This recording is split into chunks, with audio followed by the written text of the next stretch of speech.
সুন্দর একটা রেসিপি, বাচ্চাদের তো খুবই ভালো লাগে, বাচ্চা বড় সবারই খুব প্রিয়। আজকে বানাবো হচ্ছে সোয়া চাপ। এই যে সোয়া চাপের ডিব্বাটা দেখছো, এখান থেকে এখন বের করে নেবো সোয়া চাপগুলো। প্রথমে লাঠি লাঠি থাকে, এই যে দেখছো লাঠিগুলো বের করে নিয়ে পিস পিস করে কেটে নিয়েছি। তোমরা চাইলে গোটাও করতে পারো কিংবা অর্ধেক করেও করতে পারো। তারপরে কড়াই বসিয়েছি, কড়াই তেল দিয়ে সোয়া চাপটা প্রথমে ভালো করে ভেজে নিয়েছি। তারপরে সেদ্ধ করা আলু ছিল, আলুটা ভালো করে ভেজে নিয়েছি।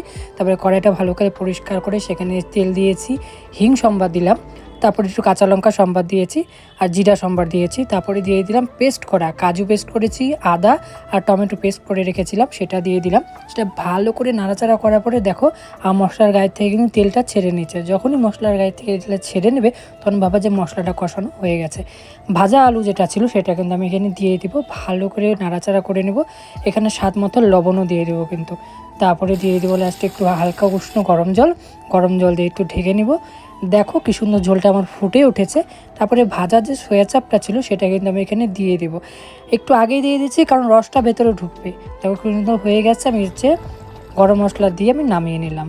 লাস্টে একটু বাটার দিয়েছি, বাটার দিয়ে ঢেকে রেখেছিলাম। এখন সম্পূর্ণ ঠান্ডা হয়ে গেছে, ভগবানের ভোগ।